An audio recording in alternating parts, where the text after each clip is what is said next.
Hello fellow Greymanes, here's how you can find the Mirror of the Night shield in Crimson Desert.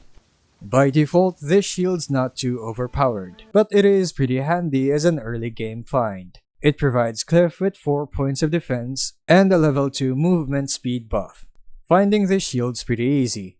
Just mark this location above the letter A of Hernand, specifically a place called the Sanctum of Atonement. If you haven't discovered it yet, it's directly to the right side of the lake above the N and A of Hernand's label. When you get there, I want you to enter the sanctum and stand on top of this square that's in front of the altar. If you turn right, you'll see a barred room with a chest inside. To open this, just walk to the right of the building until you see a lantern. Light it up. After that, turn around and you'll find another lantern across the yard. Light it up also. The bars will now move, unlocking the entrance to the room.